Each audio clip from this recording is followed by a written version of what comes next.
सभी को जय मसीह की।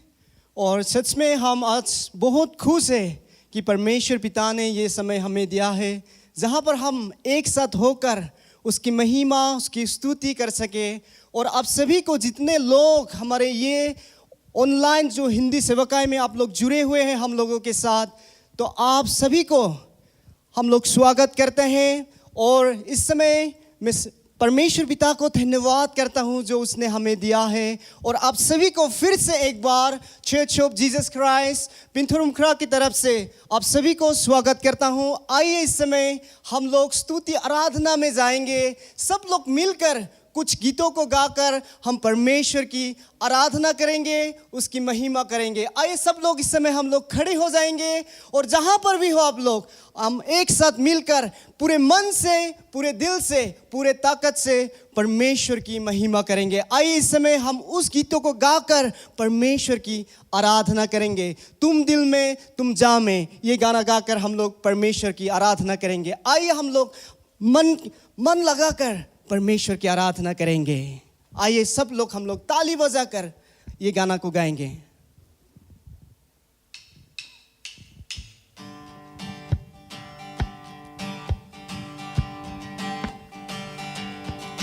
आइए इस समय हम लोग ताली बजाकर परमेश्वर की महिमा करेंगे। तुम दिल में ऐसे बस गए, जिंदगी भर के लिए राज बन गए। जीवन में ऐसा काम कर गए, पाप मेरे श्राप मेरे चलते बन गए। तुम दिल में ऐसे बस गए, जिंदगी भर के लिए राज बन गए। जीवन में ऐसा काम कर गए, पाप मेरे श्राप मेरे चलते बन गए।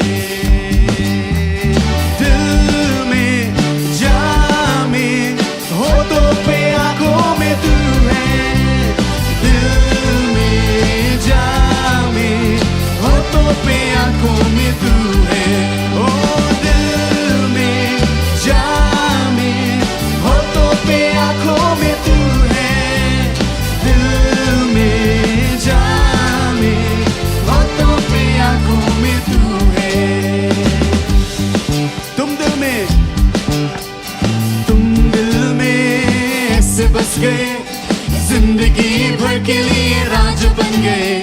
जीवन में ऐसा काम कर गए, पाप मेरे श्राप मेरे चलते बन गए। दिल में जामे, होठों पे आंखों में तू है।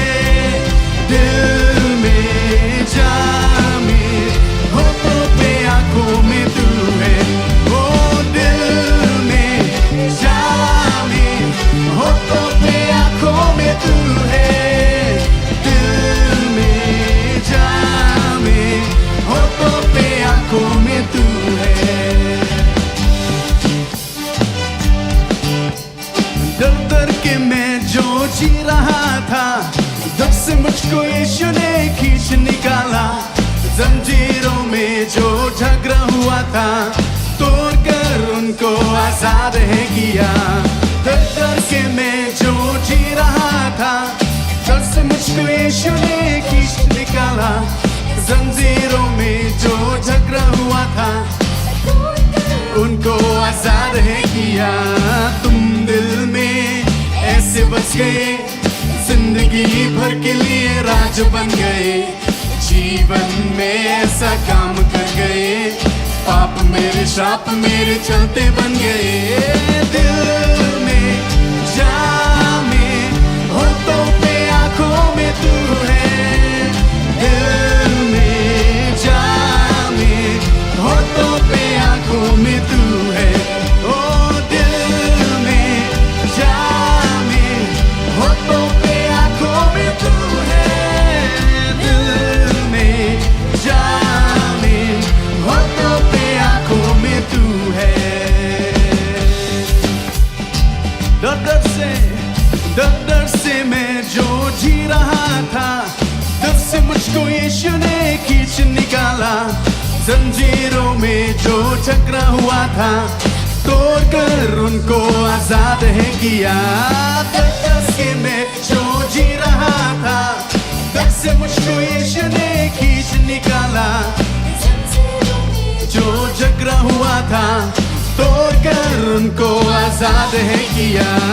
तुम दिल में ऐसे बस गए, जिंदगी भर के लिए राज बन गए। जीवन में ऐसा काम कर गए, पाप मेरे श्राप मेरे चलते बन गए। दिल में जामे होठों पे आंखों में तू है, दिल में जामे होठों पे आंखों में तू। ओ दिल में जामे होठों पे आंखों में तू है, दिल में जामे होठों पे आंखों में तू है। तू ही है, तू ही है, तू ही है, तू ही है राजा, तू ही है। तू ही है, तू ही है, तू ही है राजा, तू ही है। तू ही है, तू ही है, तू ही है यीशु, तू ही है। तू ही है, तू ही है, तू ही है यीशु, तू ही है। तू ही है, तू ही है, तू ही है राजा, तू ही है। तू ही है, तू ही है, तू ही है राजा, तू ही है। तू ही है, तू ही है, तू ही है यीशु, तू ही है। तू ही है, तू ही है, तू ही है यीशु, तू ही है। दिल में जामे होठों पे आंखों में तू है, दिल में जामे होठों पे आंखों में तू। ओ दिल में जामे होठों पे आंखों में तू है, दिल में जामे होठों पे आंखों में। दिल में जामे, दिल में आइए इस समय हम जामे आवाज होठों उठाइए। पे आंखों में तू है, दिल में जामे होठों पे आंखों में। दिल में जामे, दिल में जामे होठों पे आंखों में तू है, दिल में जामे होठों पे आंखों। और एक बार गाएंगे। दिल में जामे होठों पे आंखों में तू है, दिल में जामे होठों पे आंखों में तू है। ओ होठों पे आंखों में तू है, ओ होठों पे आंखों में तू। होठों पे आंखों में तू है। हालेलुया,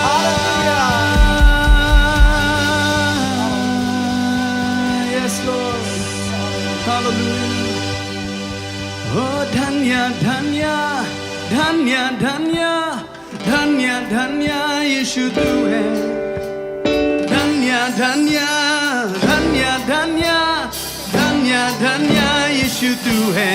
ओ धन्य धन्य धन्य धन्य धन्य धन्य यीशु तू है। आइए इस समय नाचते हुए हम धन्य परमेश्वर की आराधना करेंगे। धन्य धन्य धन्य धन्य यीशु, धन्य धन्य धन्य धन्य धन्य धन्य धन्य धन्य यीशु तू है। धन्य धन्य धन्य धन्य धन्य धन्य यीशु।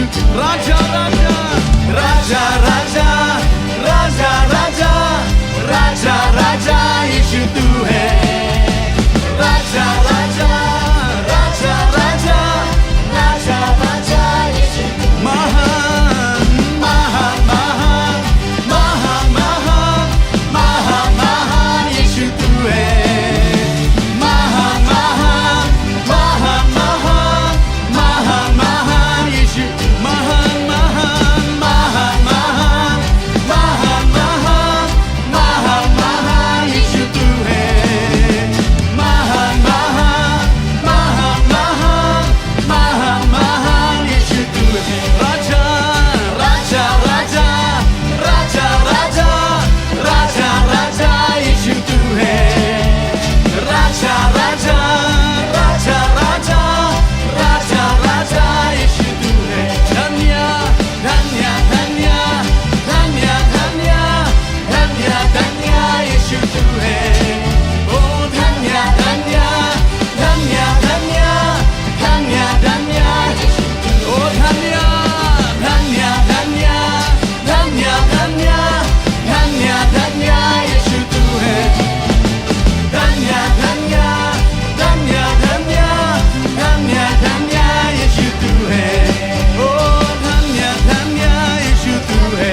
यीशु तू ही है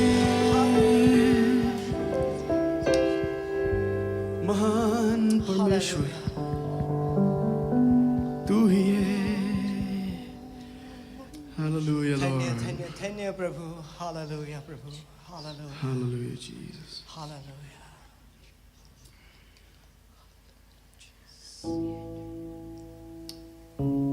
धन्य यीशु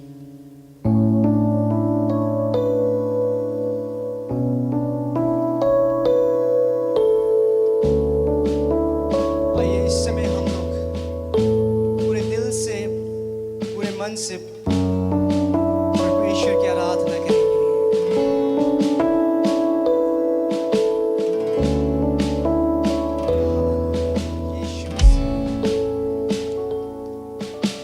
यीशु मसीह भरोसा मेरा तू ही सहारा है मेरा मुश्किल समय में तू ही दिलासा साथ रहेगा तू सदा करुणा भलाई तेरी सदा रहेगा मुझ पर तेरी विश्वास योग्यता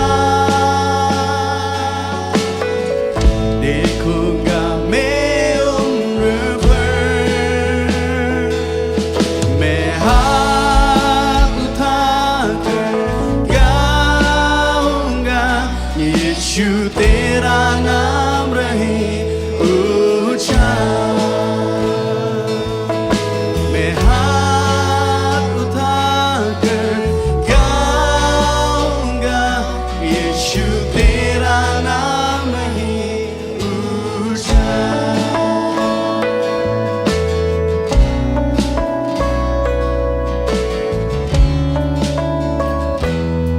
यीशु मसीह यीशु मसीह भरोसा मेरा तू ही सहारा है मेरा मुश्किल समय में तू ही दिलासा साथ रहेगा तू सदा करुणा भलाई तेरी सदा रहेगी मुझ पर तेरी विश्वास योग्यता देखूंगा मैं उम्र भर मैं हाथ उठाकर गाऊंगा यीशु तेरा नाम रहे ऊंचा मैं हाथ उठाकर गाऊंगा यीशु तेरा नाम रहे ऊंचा मौत से बचाया तूने जीवन नया है दे दिया नाम लेकर पुकारा मुझे महिमा से मुझको भर लिया करुणा भलाई तेरी सदा रहेगी मुझ पर तेरी विश्वास योग्यता देखूंगा मैं उम्र भर मैं हाथ उठाकर गाऊंगा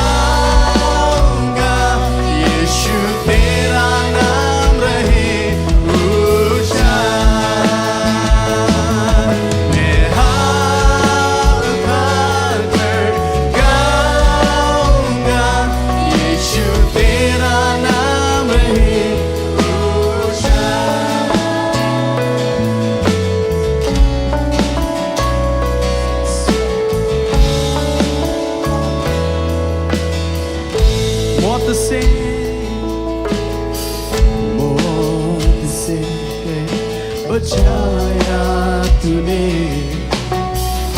जीवन नया है दे दिया। नाम लेकर पुकारा मुझे, महिमा से मुझको भर दिया। करुणा भलाई तेरी सदा रहेगी मुझ पर, तेरी विश्वास योग्यता देखूंगा मैं उम्र भर। मैं हाथ उठाकर गाऊंगा यीशु तेरा नाम। आइए हम हाथ उठाकर गाएंगे। मैं हाथ उठाकर गाऊंगा यीशु तेरा नाम रहे ऊंचा।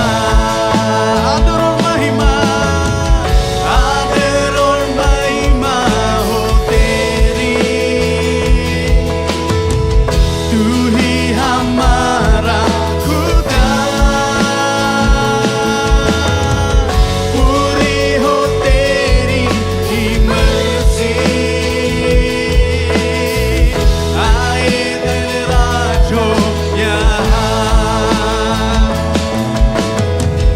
आदर और महिमा हो तेरी,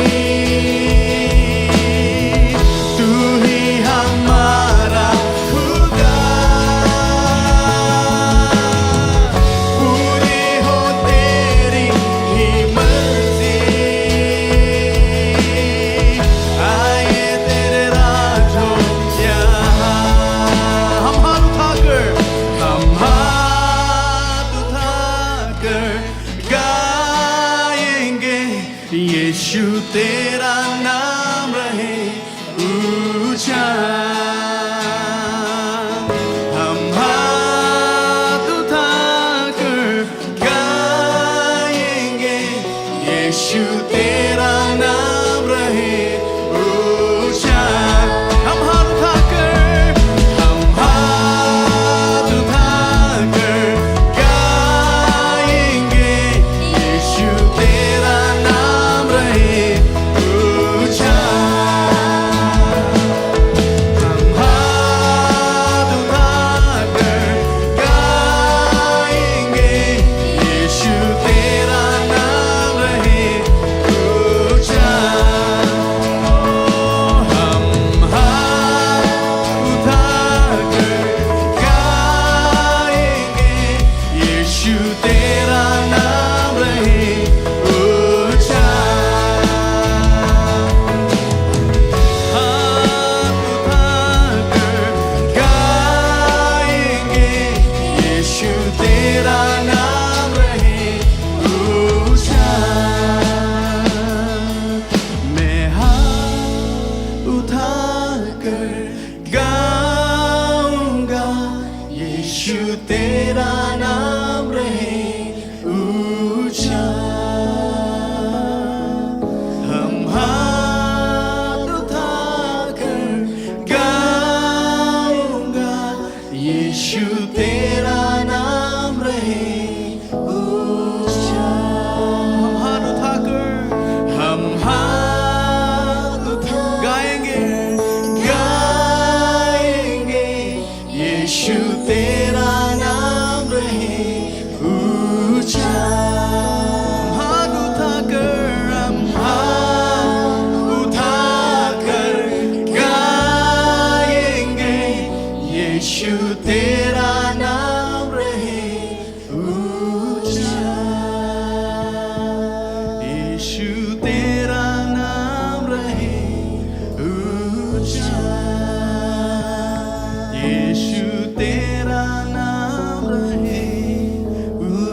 यीशु के नाम जय, यीशु के नाम जय,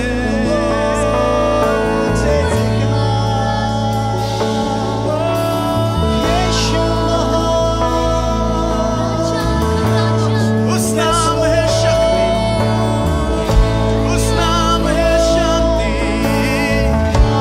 उस नाम है चंगाई, उस नाम है जिंदगी, उस नाम यीशु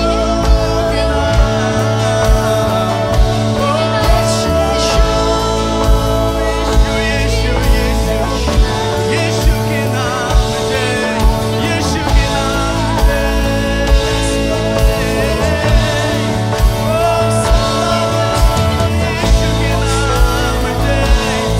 यीशु के नाम कोई सबसे ऊंचा नाम, सबसे प्यारा नाम यीशु मसीह, यीशु मसीह, मेरी जान भरोसा, तेरे नाम है, तेरे नाम है, उस नाम है क्षमा, क्षमा, क्षमा,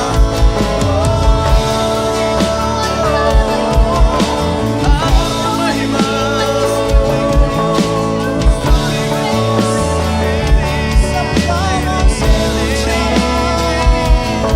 यीशु मसीह, यीशु मसीह,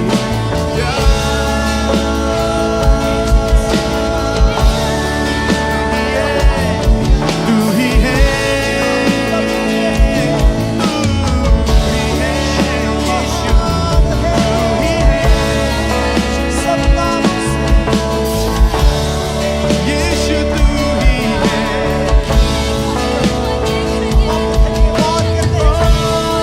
सबसे ऊंचा नाम,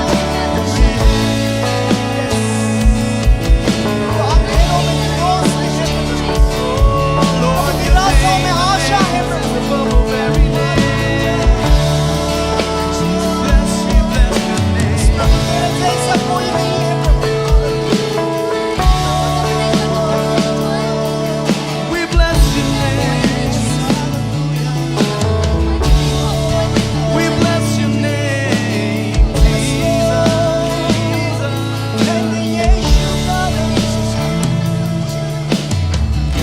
your name is the name that is above all names.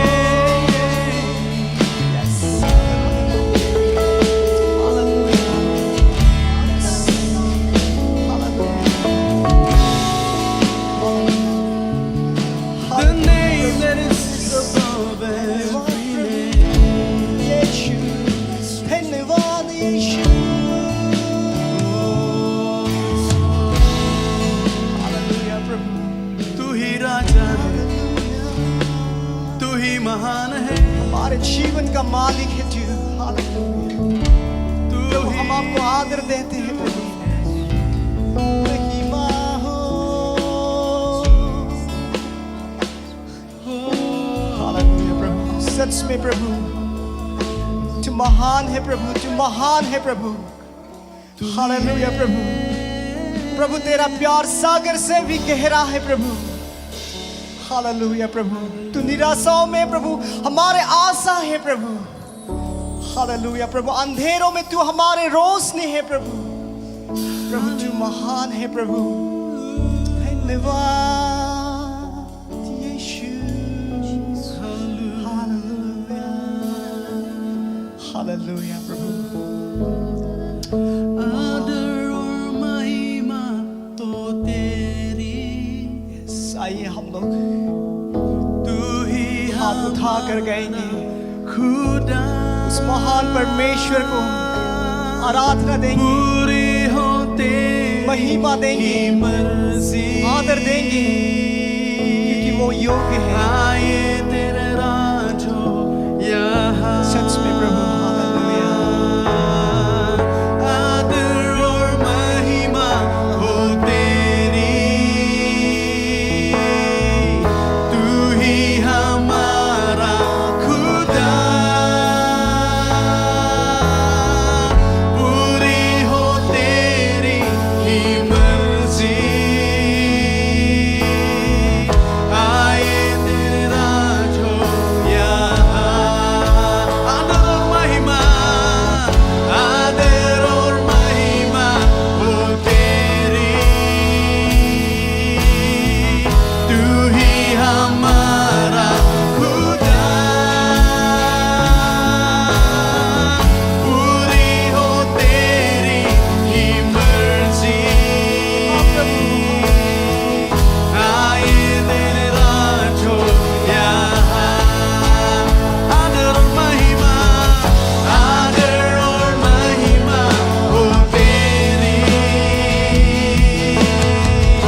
सच में प्रभु हम हाथ उठाकर गाएंगे, यीशु तेरा नाम रहे ऊंचा। हम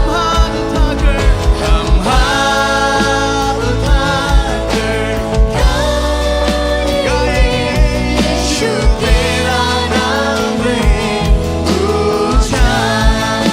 ओ हम हाथ उठाकर गाएंगे, यीशु तेरा नाम रहे ऊंचा।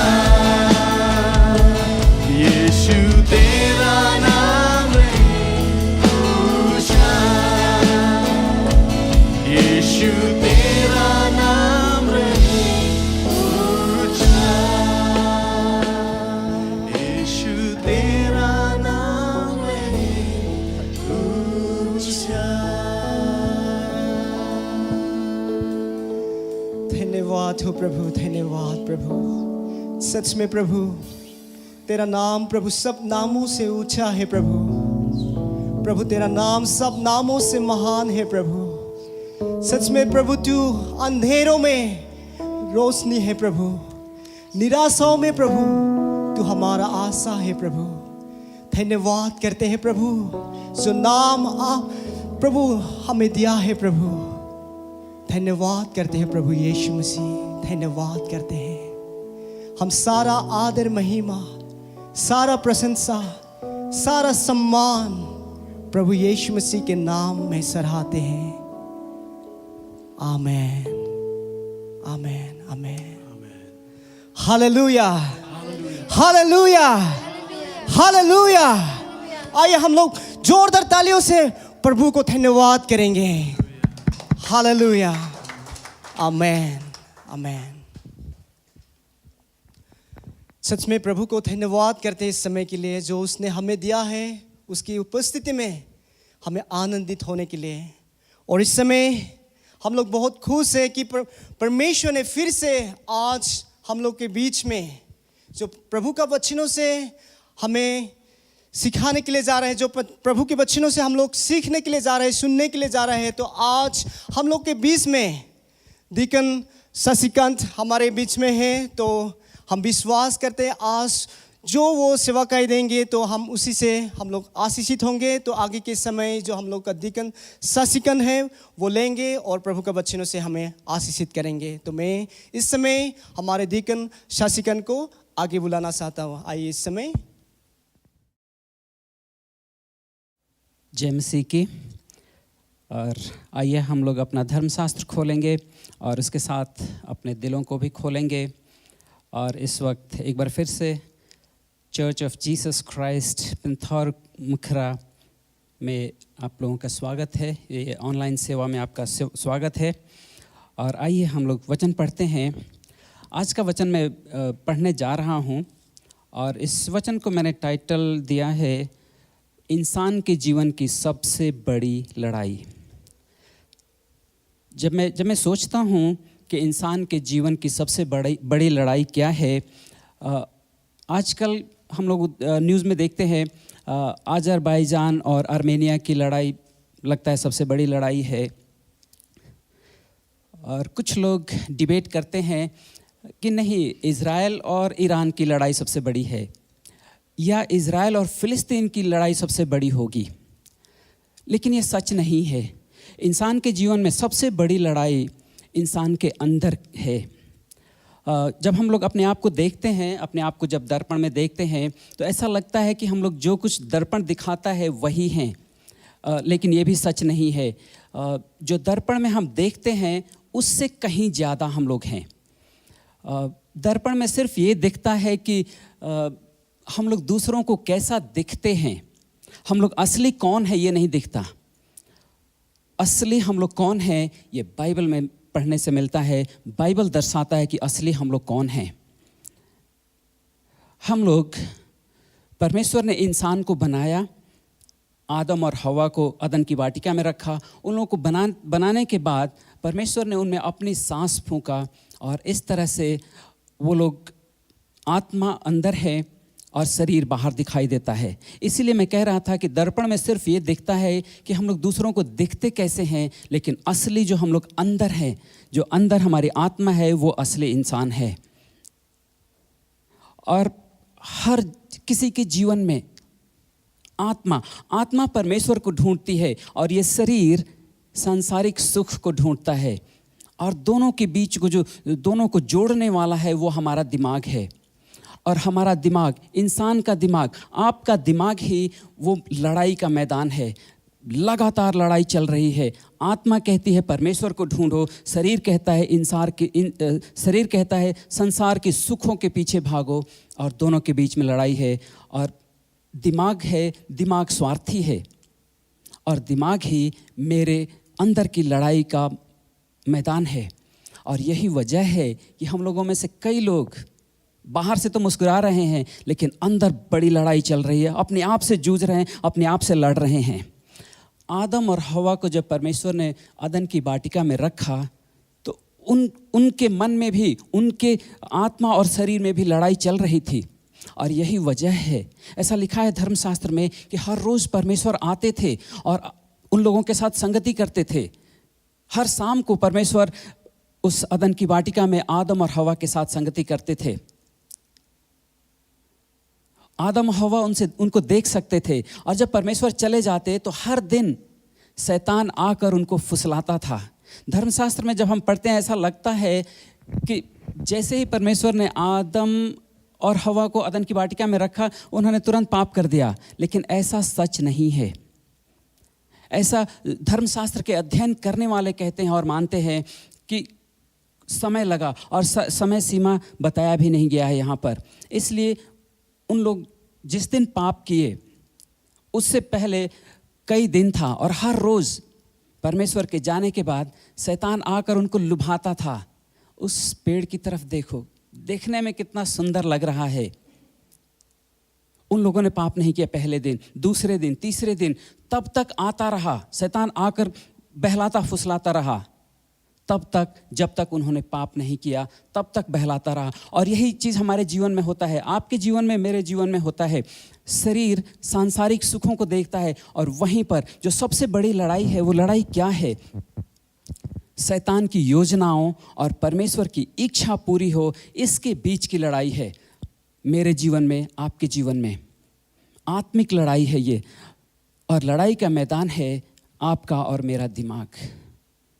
इसीलिए शैतान शरीर का इस्तेमाल करने की कोशिश करता है। शरीर को आकर कहता है, देखो सांसारिक चीज़ों में कितनी सुख सुविधा है। लेकिन परमेश्वर कहते हैं उस भुलावे में मत रहो, आत्मा में। परमेश्वर आत्मा में बात करते हैं, शैतान शरीर से बात करता है।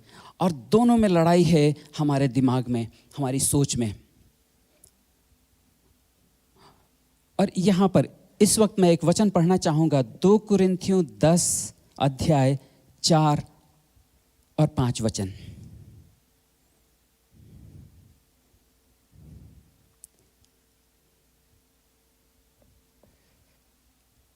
और समान आध्यात्मिक जल पिया था, क्योंकि वे अपने साथ चल रही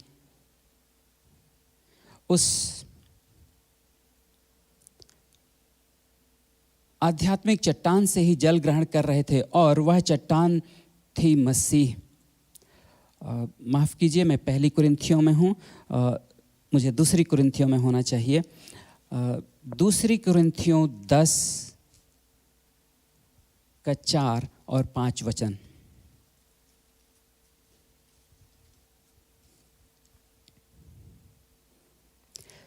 क्योंकि जिन शास्त्रों से हम युद्ध लड़ते हैं वे सांसारिक नहीं हैं, बल्कि उनमें गड्ढों की तहस नहस कर डालने के लिए परमेश्वर की शक्ति निहित है। और उन्हीं शास्त्रों से हम लोगों के तर्कों का और उस प्रत्येक अवरोध का जो परमेश्वर के ज्ञान के विरुद्ध खड़ा है, खंडन करते हैं। यहाँ पर लिखा है, जो कुछ भी परमेश्वर के विरुद्ध खड़ा है उसका हम खंडन करते हैं। और यहीं पे हमारी लड़ाई है। जैसा मैं कह रहा था, इंसान के जीवन की सबसे बड़ी लड़ाई है जो हमारे दिमाग में चल रहा है, जो हमारे दिमाग में चलता है। और यहाँ पर प्रेरित इस तरह से लिखते हैं, उस प्रत्येक अवरोध का जो परमेश्वर के ज्ञान के विरुद्ध खड़ा है, खंडन करते हैं। मैं आदम और हवा की बात कर रहा था। आदम और हवा, उनके अंदर भी यही लड़ाई चल रहा था। हर दिन जब शैतान उनको ललचाने डुबाने की कोशिश करता था तो उनके पास मौका था, उसको दुत्कार देते, लेकिन वह तब तक आता रहा। और हमारे जीवन में, आपके जीवन में, मेरे जीवन में यही होता है। शैतान तब तक आता रहता है जब तक हम लोग उसकी बातों को ध्यान से सुनने नहीं लगते। जब उसकी बातों को ध्यान से सुनने लगते हैं तो सोचने लगते हैं और उस पर आगे बढ़ते हैं, तब तक आता रहेगा जब तक अमल ना करना शुरू कर दें। आदम और हवा की जो सबसे बड़ी गलती थी, मैं आपको बताना चाहूँगा यहाँ पर, उन्होंने फल तोड़कर खाया और ऐसा लिखा है, जिस दिन इस फल को खाओगे उसी दिन तुम मर जाओगे। लेकिन उनकी सबसे बड़ी गलती थी कि इस बात को परमेश्वर से छिपा कर रखा था। परमेश्वर हर रोज़ आते, हर रोज़ वो लोग संगति करते थे, लेकिन उन्होंने इस बात को छिपा कर रखा था। परमेश्वर को एक बार बताते, मैं ऐसा सोच रहा हूँ, एक बार वो बता कर देखते, परमेश्वर उसका रास्ता जरूर निकालते। लेकिन छिपा कर रखा उन्होंने, परमेश्वर को नहीं बताया कि जब आप चले जाते हैं तो शैतान आता है, हम लोगों को लुभाने की कोशिश करता है। मेरे जीवन में, आपके जीवन में कुछ ऐसी चीज़ें हैं जो हम लोग छिपा कर रखते हैं, परमेश्वर को नहीं बताते। आप बताइए, खुलकर बताइए, क्योंकि परमेश्वर को पहले से ही पता है, हर चीज़ उनको मालूम है, उनसे कुछ भी छिपा नहीं है। ऐसा लिखा है धर्मशास्त्र में, उनकी आंखों को एक दिन हिसाब देना है जिनसे कुछ भी नहीं छिपा है। जब उनसे कुछ छिपा ही नहीं है तो खुलकर बताइए, प्रभु जी इस जगह पे इस तरह से मुझे ललचाता है, शैतान मुझे गिराने की कोशिश करता है, परमेश्वर उसका रास्ता निकालेंगे और आपको गिरने नहीं देंगे। आदम और हवा की सबसे बड़ी गलती यही थी कि उन्होंने छिपा कर रखा, और तब तक जब तक वो गिर नहीं गए। लेकिन उनके पाप करने के बाद भी परमेश्वर ने उत्पत्ति की पुस्तक 3:15 में भविष्यवाणी की है प्रभु ईसा मसीह के बारे में, वो उद्धारकर्ता के बारे में, मोक्ष के बारे में। आदम और हवा जब उन्होंने फल खाया तो शरीर खड़ा था, लेकिन आत्मा में मर गए। जो मैं अभी कह रहा था, हम लोग 3 हिस्सा हैं, आत्मा, शरीर और मन। मन जिसमें दिमाग भी शामिल है। आत्मा और शरीर की लड़ाई है, और लड़ाई का मैदान है दिमाग। आदम और हवा आत्मा में मर गए। अब मेरा प्रश्न ये है कि एक जो मरा हुआ आदमी है और दूसरा जीवित आदमी है, दोनों आपस में कैसे लड़ सकते हैं? जो मरा हुआ है वो जरूर हारेगा, ये निश्चित है। और यही वजह है, जब आदम में उनका आत्मा मर गया, और जितने हम इंसान हैं, जितनी हमारी पहचान है आदम में, सबकी आत्मा मरी हुई थी, और निश्चित रूप से शरीर जीत रहा था। और जैसा मैं शुरुआत में कह रहा था, शरीर के ऊपर शैतान कब्जा करने की कोशिश करता है, और आत्मा के ऊपर परमेश्वर का। लेकिन आत्मा तभी जीत पाएगा जब आत्मा जीवित हो, जो आत्मा मरी हुई थी।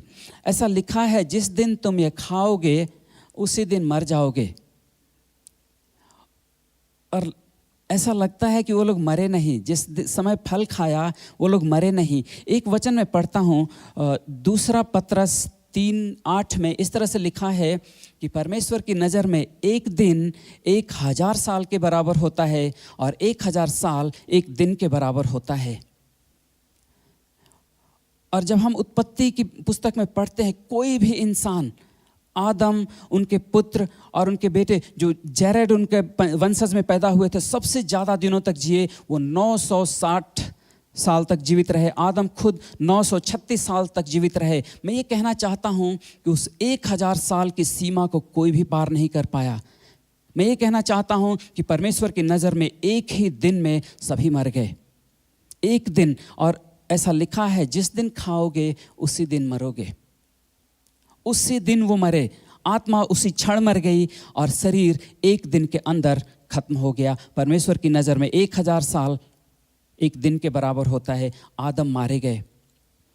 उसके बाद जब प्रभु ईसा मसीह आए, प्रभु ईसा मसीह को प्रेरित लिखते हैं कि वो दूसरा आदम है। आदम, प्रभु ईसा मसीह को दूसरा आदम क्यों कहा गया है? क्योंकि प्रभु ईसा मसीह आत्मा में जीवित थे। सिर्फ 2 ही लोग आत्मा में जीवित थे, आदम जिनके द्वारा आत्मा मर गई, और प्रभु ईसा मसीह उनकी आत्मा जीवित थी, इसीलिए उनको दूसरा आदम कहा गया है। पहला आदम मृत्यु लेकर आए इस धरती पर, दूसरा आदम जीवन लेकर आए इस धरती पर।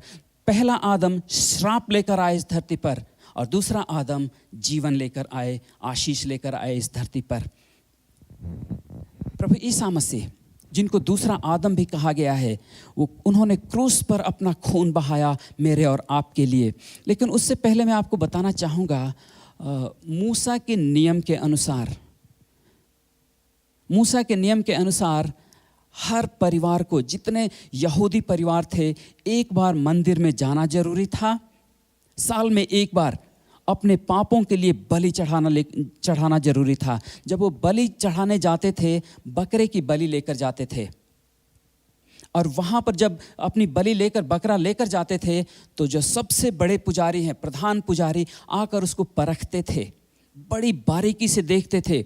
एक बार भी वो नहीं पूछते ये किसका बकरा है, किसका बलि है, किस परिवार का है, इस परिवार में कितने सदस्य हैं, इस परिवार ने कितना पाप किया है, कौन सा पाप किया है, कितनी चोरियां डकैतियां की है, एक बार भी नहीं पूछते। सिर्फ बलि को वो परख कर देखते थे, कहीं इसका रंग फीका तो नहीं पड़ा, कहीं इसका रंग गायब तो नहीं हो रहा है, कहीं कोई फोड़ा फुंसी तो नहीं हुआ है, कहीं इसमें खामी तो नहीं है, इस बकरे में कोई कमी तो नहीं है। और जो परिवार लेकर जाते थे, उनको भी पता था, अगर मेरी बलि कबूल हुई तो हम सब कबूल हुए, अगर हमारी बलि कबूल होती है तो हमें कबूल किया जाता है। पुजारी एक बार भी नहीं पूछते कि तुमने कौन सा पाप किया है। जब वो बलि दिया जाता था और उसका लहू, उसका खून जब लाकर पुजारी उस परिवार पर छिड़कते थे, तो परिवार को पता था कि हमारी बलि कबूल हुई है,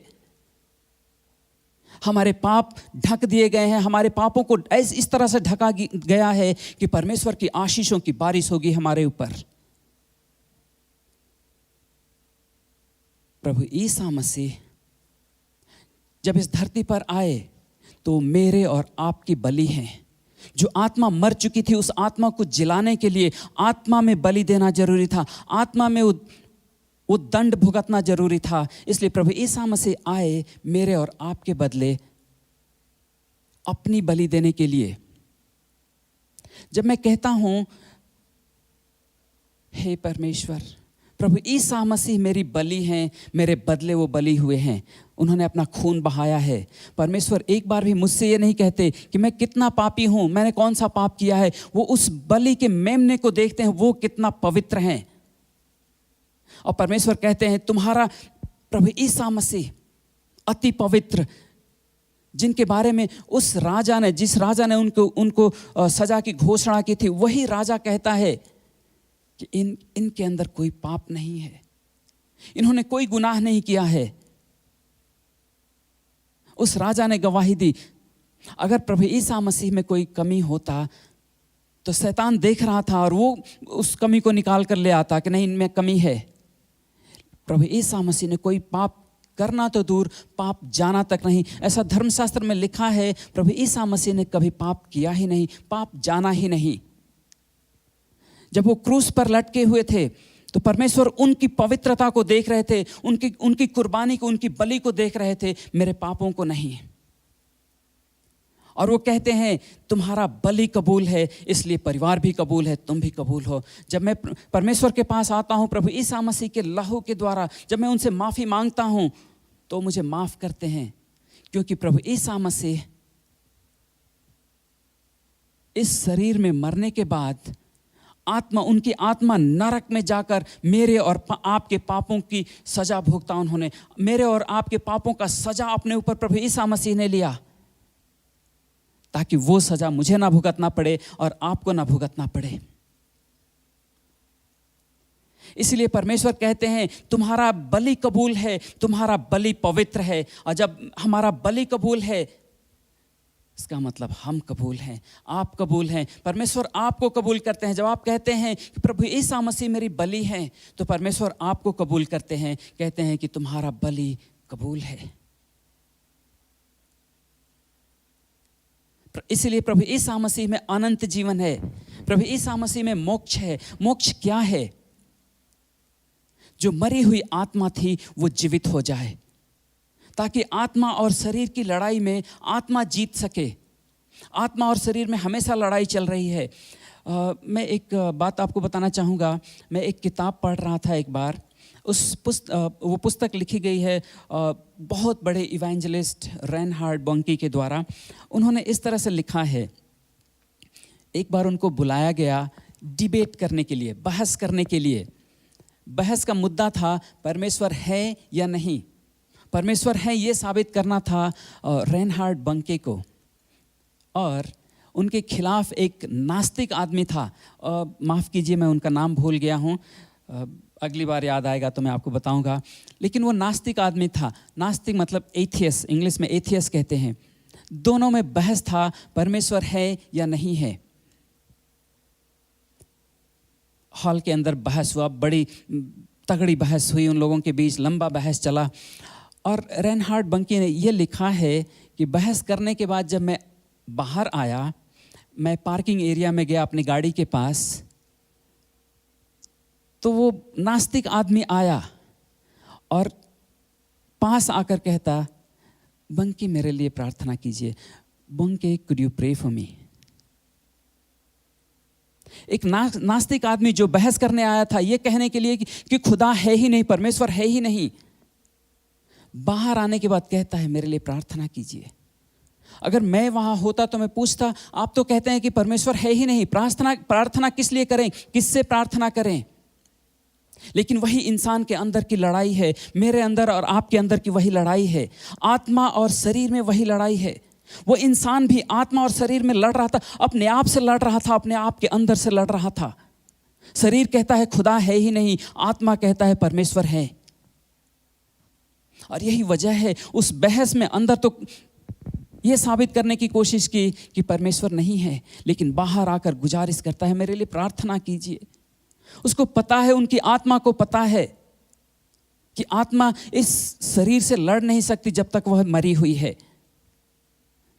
आत्मा का जीवित होना जरूरी है, और आत्मा तभी जीवित होती है जब हम लोग प्रभु यीशु मसीह के लहू के द्वारा अपने आप को धोते हैं, साफ करते हैं।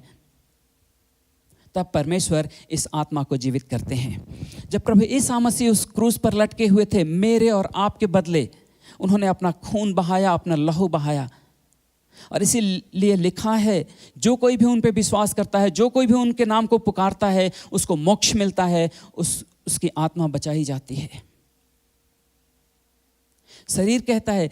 और देखिए मैं आपको एक बात बताऊं, हमारा दुश्मन, आपका दुश्मन शैतान आकर बहलाने की कोशिश करता है, और वो बहलाने फुसलाने का मालिक है, धोखाधड़ी का मालिक है। धोखा से आकर कहता है शरीर में, वो शब्द शैतान का है, लेकिन आपका शरीर का बहाना लेकर कहेगा मैं विश्वास नहीं करता परमेश्वर है। परमेश्वर है, किसी ने देखा है उनको? वास्तव में ये शब्द शैतान के हैं, लेकिन ऐसा लगता है कि नहीं, मैं ही ऐसा बोल रहा हूं, मैं ही ऐसा सोच रहा हूं, लेकिन ये शब्द मेरे नहीं है। शैतान धोखा देने की कोशिश करता है, इसीलिए वो आता है शरीर के द्वारा। परमेश्वर आत्मा के द्वारा। आत्मा परमेश्वर को ढूंढती है, परमेश्वर आत्मा को ढूंढते हैं। और इसीलिए इन दोनों के बीच लड़ाई है, और दोनों एक दूसरे के खिलाफत हमेशा करते रहे हैं। इसीलिए मैं आज कह रहा हूँ, इंसान के जीवन की सबसे बड़ी लड़ाई इंसान के द्वारा, मेरी सबसे बड़ी लड़ाई मेरे खिलाफ ही है, जो मैं अपने आत्मा और शरीर के बीच लड़ रहा हूँ। लेकिन ये लड़ाई का मैदान कहाँ है? मेरा दिमाग और आपका दिमाग है। मेरे और आपके दिमाग में ही यह लड़ाई चल रही है।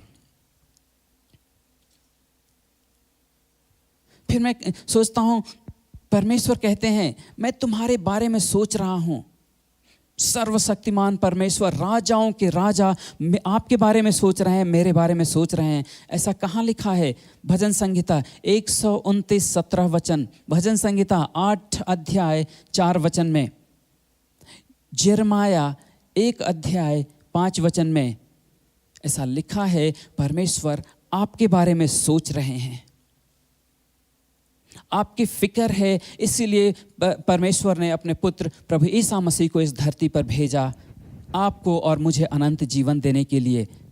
इसलिए प्रभु ईसा मसीह को दूसरा आदम कहा गया है। प्रभु ईसा मसीह जब इस धरती पर आए, उस क्रूस पर लटके हुए थे, तो उन्होंने मेरा पाप अपने ऊपर ले लिया, मेरा श्राप अपने ऊपर ले लिया। आपका श्राप प्रभु ईसा मसीह ने उस क्रूस पर अपने ऊपर ले लिया ताकि आपको आशीष मिल सके। आपका पाप प्रभु ईसा मसीह ने उस क्रूस पर अपने ऊपर ले लिया ताकि आपको नया जीवन मिल सके। आपकी आत्मा जो आदम के द्वारा मर गई थी, वो आत्मा जीवित हो सके। उस आत्मा को जिलाने के लिए प्रभु ईसा मसीह क्रूस पर लटके, क्रूस पर अपना खून बहाया उन्होंने,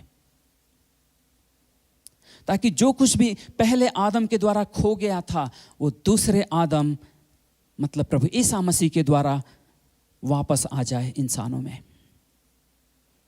धर्मशास्त्र में लिखा है, प्रभु ईसा मसीह की बलि कबूल है तो जो कोई भी उनके ऊपर विश्वास करता है उसे कबूल किया जाता है। जिस दिन प्रभु ईसा मसीह को उनके पुनरुत्थान के दिन परमेश्वर ने स्वागत किया, वो कहते हैं, ऐसा दूसरा भजन संहिता में लिखा है, इस दिन मैं आपका स्वागत करता हूं। आप मुझसे बिछड़ गए थे, लेकिन इस दिन मैं आपका स्वागत करता हूं। और उनके साथ साथ अपने सभी बेटे बेटियों को, जो कोई भी परमेश्वर प्रभु ईसा मसीह की बलि को कबूल करता है, अपने सभी बेटे बेटियों को कबूल करते हैं, अपने सभी बेटे बेटियों का स्वागत करते हैं। हम लोग यही प्रचार करते हैं, यही सुसमाचार है। प्रभु ईसा मसीह मारे गए, गाड़े गए, नरक में मेरे और आपके बदले सजा अपने ऊपर लिया उन्होंने और जी उठे। यही सुसमाचार है। सदियों से इसी सुसमाचार का हम लोग प्रचार करते आए हैं,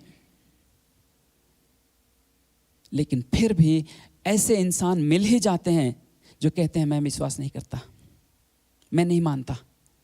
मैं ये सब प्रश्न क्यों कह रहा हूं, ये सब क्यों कह रहा हूं? अनुभव के द्वारा ऐसा प्रश्न मेरे सामने कई बार आ चुके हैं।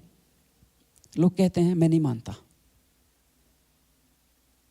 हम लोग प्रभु ईसा मसीह की बलि को, उनकी कुर्बानी को, उनके लहू को विश्वास के द्वारा कबूल करते हैं, विश्वास के द्वारा ग्रहण करते हैं। विश्वास के द्वारा यह अनंत जीवन आपको और मुझे मिलता है।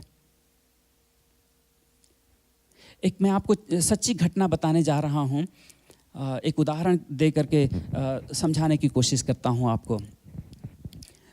ये सच्ची घटना है, ऑनलाइन जर्नल्स में भी है, अगर आप चाहें तो ढूंढ कर देख सकते हैं। एक बार दो छोटे छोटे लड़के कन्याकुमारी का जो बीच है वो बीच पर थे। अनाथ थे, माँ बाप नहीं थे उन दोनों के, और कोई रिश्तेदार नहीं था। अचंभा की बात है, दो छोटे छोटे लड़के थे, उनका कोई रिश्तेदार नहीं था, माँ बाप नहीं थे। वो क्या करते थे, कन्याकुमारी बीच पर भीख मांगते थे। भीख से जो मिल जाए वही खाते, वहीं सोते, वहीं रहते। उनका कोई घर नहीं था, उस बीच पर ही रहते थे वो। और छोटे बच्चे, कोई काम नहीं था, काम नहीं कर सकते, सिर्फ भीख मांगते थे। एक दिन क्या हुआ, एक पत्रकार वहां पर गया और उसकी नज़र पड़ गई उन बच्चों के ऊपर। उसने फोटो खींच लिया और न्यूज़पेपर में छाप दिया। एक्सक्यूज मी, ये अनाथ बच्चे हैं, इनका कोई भी नहीं है, बड़ी बुरी हाल में हैं। जब मैंने वो फोटो देखा तो मैं सोच रहा था, काश मैं उनकी कुछ मदद कर सकता, काश कुछ नए कपड़े खरीद कर दे सकता उनके लिए। लेकिन मेरी यह सिर्फ सोच में ही रह गया। उसी क्षण क्या हुआ कि एक अमेरिकी दंपति आए हुए थे, हिंदुस्तान आए हुए थे घूमने के लिए। उन्होंने वो न्यूज़पेपर पढ़ा और संजोग देखिए, उनका कोई औलाद नहीं था, सिर्फ पति पत्नी थे, उनका कोई औलाद नहीं था। तो उन्होंने पत्रिका से, समाचार पत्र से कांटेक्ट करके और कहा कि नहीं, ये बच्चे कहाँ हैं, हम इन बच्चों को ले जाना चाहेंगे, हम लोग गोद लेना चाहते हैं। फिर कुछ दिन लगा, 1 हफ्ते 2 हफ्ते वो यहाँ रह गए और सभी कागजी कार्रवाई करके, और उन्होंने ठान लिया था कि इन बच्चों को, इन दोनों लड़कों को हम लोग गोद लेंगे और लेकर चले जाएंगे। सब कुछ हो गया। उसके बाद उन लोगों ने बच्चों को गोद भी ले लिया और लेकर चले गए। लेकिन बच्चे इंग्लिश नहीं जानते, हिंदुस्तानी हैं, तमिल हैं, तो हुआ कि नहीं कोई एक जाएगा जो उनका अनुवाद करेगा। जब तक बच्चे अंग्रेजी सीखेंगे तब तक एक अनुवाद करने वाला उनके साथ रहेगा और अनुवाद करके माँ बाप को और बच्चों के बीच में बात होता रहेगा। जब वो लोग गए, अमेरिका वापस गए, तो माँ बाप ने कहा अपने ड्राइवर से कि गाड़ी निकालो, बच्चों को घुमाने ले जाएंगे। लंबी सी गाड़ी लेकर आया ड्राइवर, बहुत बड़ी गाड़ी। फिर बैठ गए, गाड़ी में बैठ कर जब घूमने जाने लगे तो माँ बाप ने कहा अनुवाद करने वाले से कि बच्चों से कहो ये गाड़ी आप लोगों की है। खुद पहले तो अनुवाद करने वाले को विश्वास नहीं हुआ, पर उसने अनुवाद करके कहा बच्चों से कि ये गाड़ी आप लोगों की है। तो बच्चों ने कहा नहीं, हमारी गाड़ी नहीं है ये। विश्वास नहीं है उनको। फिर वो लोग घूमने गए, शॉपिंग करने, सामान खरीदने, बड़े होटल में बैठकर खाना खाया। उसके बाद जब वापस आए घर पर, एक्सक्यूज मी, तो माँ बाप ने कहा उस अनुवाद करने वाले से कि बच्चों से कहो ये बड़ा सा जो घर देख रहे हो, बड़ा महल जैसा घर था, बड़ा सा घर है, ये आप लोगों का है। बच्चे कहते नहीं, ये हमारा नहीं है। यही आपकी कमजोरी और मेरी कमजोरी है। परमेश्वर कहते हैं मेरा जो कुछ भी है मैंने मसीहा के द्वारा उस क्रूस पर तुम्हें दे दिया है। हम लोग कहते हैं विश्वास नहीं है मुझे। नहीं, परमेश्वर कहते हैं राजाओं के राजा, तीनों लोकों के मालिक जो स्वर्ग में विराजमान, कहते हैं मेरा सब कुछ तुम्हारा है। वो कहते हैं पूरा स्वर्ग तुम्हारा है। हम लोग कहते हैं विश्वास नहीं है उन बच्चों के जैसा। क्यों? उन बच्चों को विश्वास क्यों नहीं हुआ? पूरी जो उनकी पिछली जिंदगी थी सिर्फ भीख मांगकर जिया, और अब बड़े माँ बाप हैं। उन माँ बाप ने उस अनुवादक से कहा बच्चों से कहो हम अब आप के माँ बाप हैं, आप हमारे बच्चे हैं, आप हमारे बेटे हैं, हमारा जो कुछ भी है सब कुछ आपका है। यही हमारी पिछली जिंदगी थी। पिछली जिंदगी बड़ी मुश्किल से जिया है हम लोगों ने। आज परमेश्वर कहते हैं मैं तुम्हारा पिता हूं, मेरा जो कुछ भी है वो सब कुछ तुम्हारा है। और हम लोग कहते हैं विश्वास नहीं है। और यही लड़ाई है इस शरीर की और आत्मा की, यही लड़ाई है। आत्मा कहती है नहीं, मैं सच में विश्वास करता हूं, प्रभु ईसा मसीह पे विश्वास करता हूं, मैं परमेश्वर पे विश्वास करता हूं, मैं राजाओं के राजा पर विश्वास करता हूं। शरीर कहता है नहीं, ये सच नहीं हो सकता, ये सुनने में इतना अच्छा है कि सच नहीं हो सकता।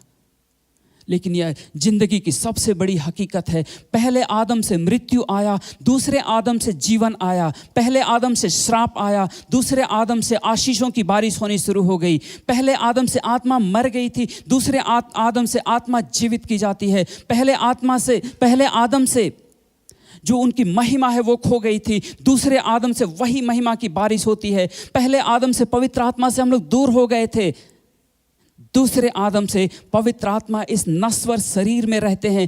राजाओं के राजा अति पवित्र पवित्र आत्मा इस शरीर में रहते हैं दूसरे आदम की वजह से। पहले आदम से मृत्यु आया, दूसरे आदम से जीवन आया। और वो जीवन आत्मिक जीवन है, आत्मा का जीवन है। जिस दिन ये शरीर इस धरती पर से चला जाएगा, जैसा मैं शुरुआत में कह रहा था, ये शरीर सिर्फ ये दिखाता है कि मैं दूसरों को कैसा दिखता हूं, मैं कौन हूं, ये शरीर नहीं दिखाता। मैं असली कौन हूं अंदर से, ये शरीर नहीं दिखाता। आप कौन है, आपका शरीर आप नहीं दिखाता है।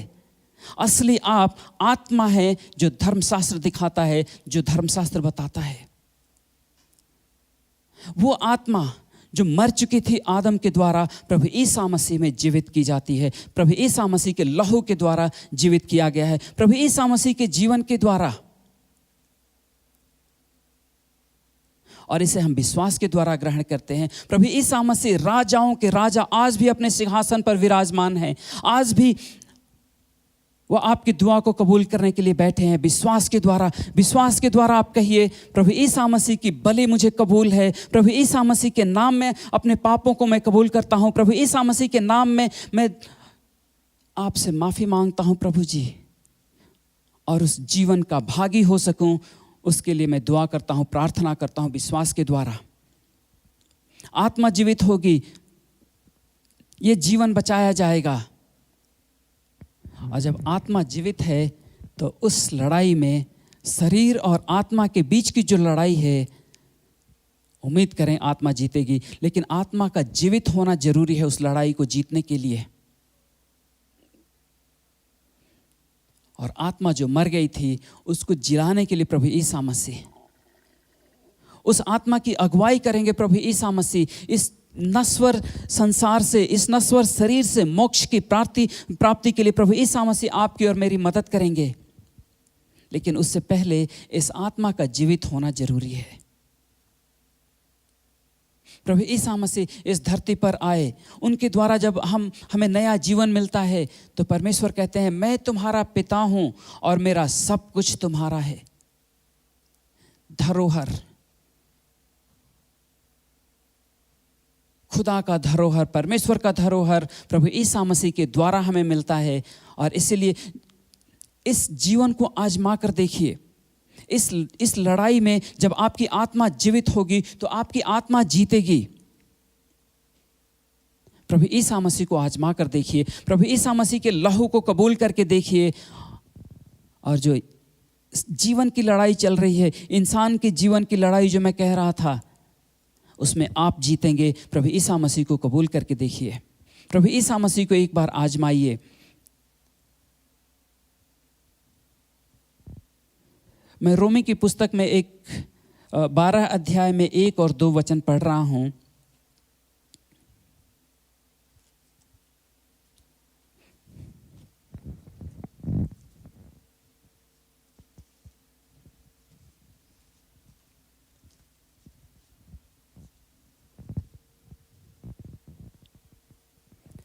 हे भाइयों, अब मैं नहीं चाहता कि तुम आत्मा के वरदानों के विषय में अनजान रहो। तुम जानते हो कि जब तुम विधर्मी थे तब तुम्हें गूंगी जड़ मूर्तियों की और जैसे भटकाया जाता था तुम वैसे ही भटकते थे। यहाँ पर प्रेरित इस तरह से लिखते हैं, मैं नहीं चाहता कि तुम आत्मा के वरदानों के विषय में अनजान रहो। तुम जानते हो कि तुम विधर्मी थे। मैं जानता हूं, आप जानते हैं कि हम लोग विधर्मी थे। विधर्मी का मतलब ये कि परमेश्वर से दूर थे। और परमेश्वर से हमें जीवन मिलता है, परमेश्वर से हमें एक होने के लिए प्रभु ईसा मसीह के लहू के द्वारा मिलता है। आजमा कर देखिए, ये आत्मिक लड़ाई में जब आप प्रभु ईसा मसीह के नाम से लड़ेंगे, प्रभु ईसा मसीह के लहू से लड़ेंगे, आप जरूर जीतेंगे। मैं आपको एक सच्ची कहानी बताने जा रहा हूं और उसके बाद में हम लोग दुआ करेंगे, प्रार्थना करेंगे। ये सच्ची घटना है। एक प्रभु के बहुत बड़े दास हुए थे, हैं, उनका नाम है डॉक्टर पॉल यांगिचो।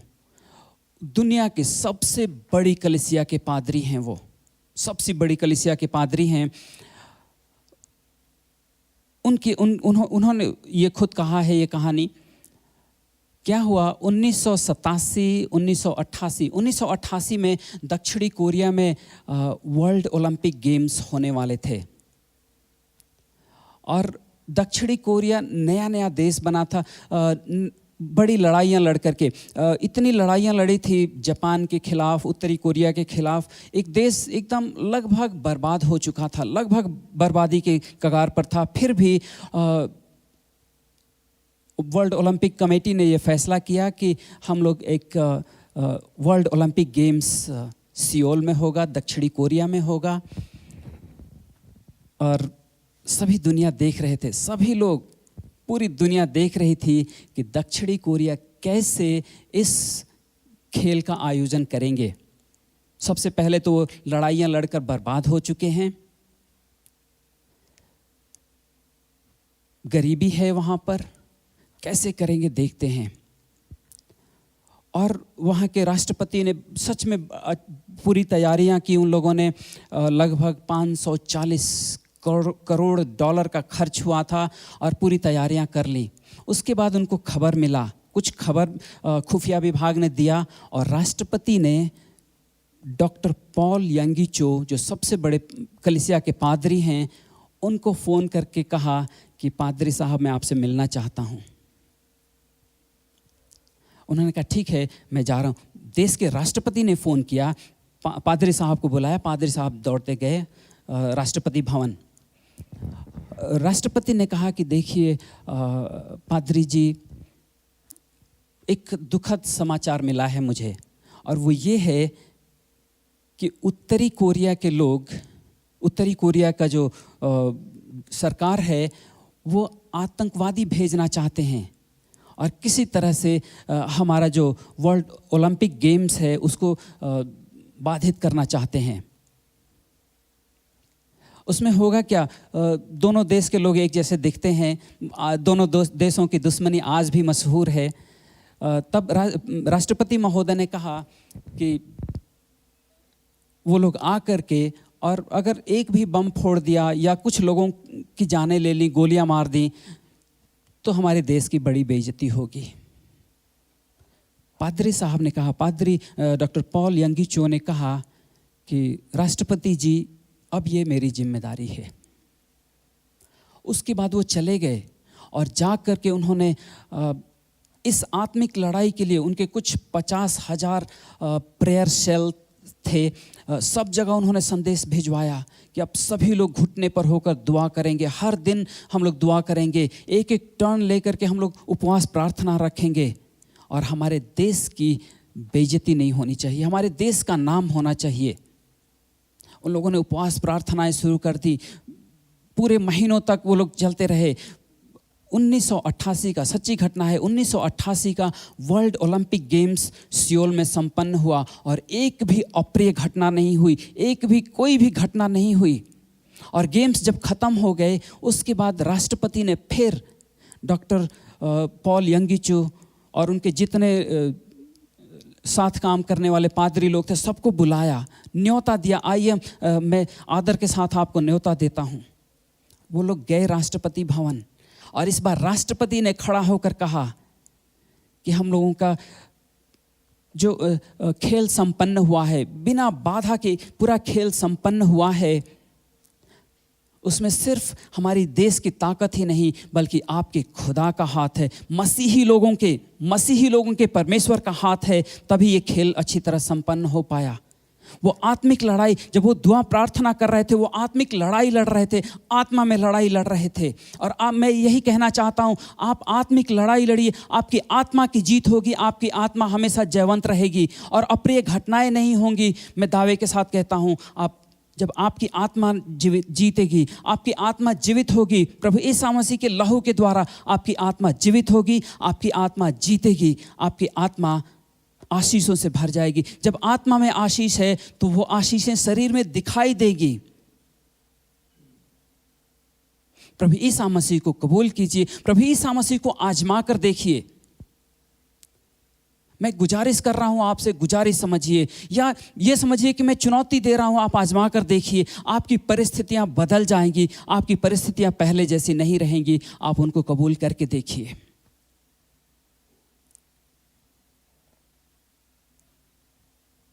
इन्हीं शब्दों के साथ अगर आपने प्रभु यीशु मसीह को अब तक कबूल नहीं किया है तो मैं आपके साथ प्रार्थना करना चाहूँगा।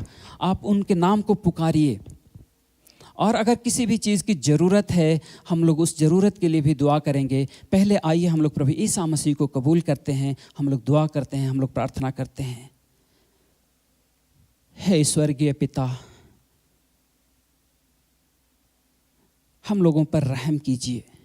मेरे भाई बहन जो भी आपके नाम को पुकार रहे हैं उनके ऊपर रहम कीजिए। प्रभु जी, आप मेरे साथ कहिए, हे परमेश्वर, मैं कबूल करता हूँ कि मैं पापी हूँ, मुझ पर रहम कीजिए, मेरे पापों को माफ़ कीजिए, मुझे प्रभु यीशु मसीह के लहू से धो दीजिए।